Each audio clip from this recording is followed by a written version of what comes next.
कामचोर देवरानी।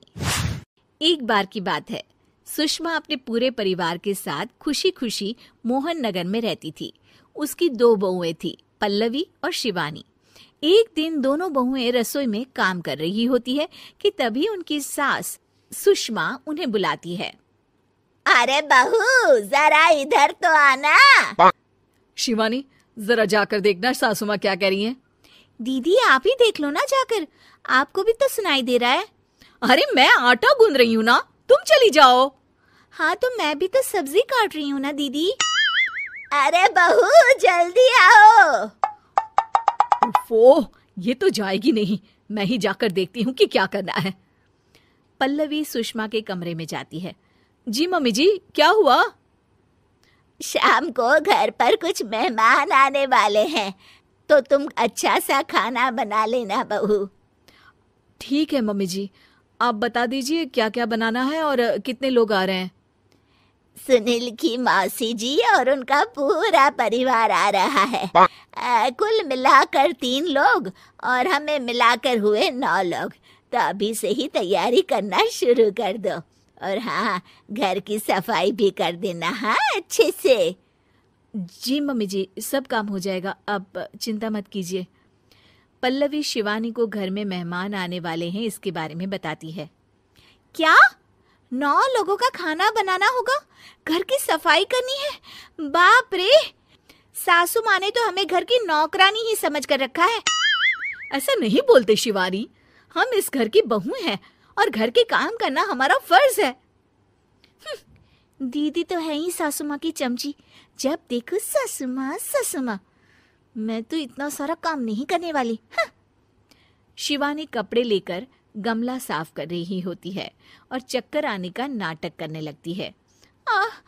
मेरा सर चकरा रहा है। तभी वहां पल्लवी और सासू माँ जाते हैं। अरे बहू, क्या हो गया तुम्हें? मम्मी जी, बहुत तेज सर में दर्द हो रहा है। तुम एक काम करो शिवानी, आराम कर लो। नहीं नहीं दीदी, घर में मेहमान आने वाले हैं, मुझे आपकी मदद करनी चाहिए। अरे कोई बात नहीं शिवानी, तुम आराम कर लो, मैं सब काम कर लूंगी। ठीक है दीदी, अगर आप इतना कह रही हैं तो आराम कर लेती हूँ। शिवानी आराम से अपने कमरे में मैगजीन पढ़ रही होती है। इसे कहते हैं आराम की जिंदगी। इतना सारा काम। चलो सारा काम खत्म हो गया, शिवानी को देख आती हूँ। शिवानी अपने कमरे में ईयरफोन में गाने सुनते सुनते सो जाती है और उसके साइड में मैगजीन भी रखी होती है। पल्लवी वहां आ जाती है और वो सब देखती है। ओहो, तो मतलब सब काम चोरी का बहाना था। अभी बताती हूँ इसको। घर का सारा काम मुझे करना पड़ा और ये महारानी यहाँ मैगजीन पढ़ रही है, गाने सुन रही है। पल्लवी रसोई से एक प्लेट और चम्मच लेकर आती है और शिवानी को थाली बजाकर उठाने लगती है। शिवानी अचानक से उठती है। उठ गई महारानी, गाने भी सुन लिए, मैगजीन भी पढ़ ली। तुम तो बहुत बड़ी झूठी निकली शिवानी। तुमने सर दर्द का बहाना बनाया ताकि काम करने से बच सको। हाँ बनाया बहाना, तो क्या करती, इतने सारे काम करती। मुझे कोई शौक नहीं है चापलूसी का। क्या चापलूसी? तुम्हें लगता है कि मैं सारे काम चापलूसी के लिए कर रही हूँ? और नहीं तो क्या। तभी वहां सासू माँ आ जाती हैं। अरे बहू, वो लोग बस आने ही वाले हैं, तुम तैयारियां कर लो। जी सासू माँ, तुझे तो मैं बाद में देखती हूँ। सब खाना खाने बैठते हैं और खाना शुरू करते हैं। तभी सुनील की मौसी बोलती है। वाह भाई वाह, खाना तो बहुत ही अच्छा बना है सुषमा जी, एक एक चीज में क्या स्वाद है।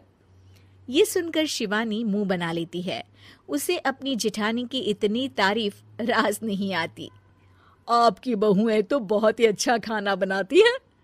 हाँ बनाती तो दोनों ही अच्छा है, पर आज ना ये सारा खाना बड़ी बहू ने बनाया है। छोटी बहू की तबीयत ठीक नहीं थी, सो इसलिए। मानना पड़ेगा सुषमा जी, आपकी बड़ी बहू तो बहुत ही गुणवान है। पल्लवी की तारीफ सुनकर शिवानी को जलन होती है। पल्लवी ये सुनकर खुश हो जाती है और शिवानी की तरफ देखकर उसे चिढ़ाती है। कुछ देर बाद मेहमानों के जाने का वक्त हो जाता है। मौसी जी सबके लिए उपहार लाई होती है। वो सबको शगुन के पैसे देती हैं और अंत में पल्लवी के पास आती है।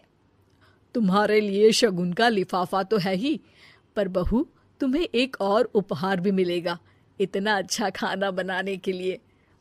मौसी अपने सोने के कंगन निकालकर पल्लवी को पहना देती है। ये लो, ये मेरे मनपसंद कंगन है, अब से ये तुम्हारे हुए। धन्यवाद मौसी जी। ये देखकर शिवानी तो पूरी तरह से जल जाती है और गुस्से से रसोई में चली जाती है। तभी वहां पल्लवी आ जाती है और उसे अपने कंगन दिखाने लगती है। देवरानी जी, अब आपका सर दर्द ठीक तो है ना? मुझे लगता है कि अब सर दर्द शुरू हो गया होगा आपका।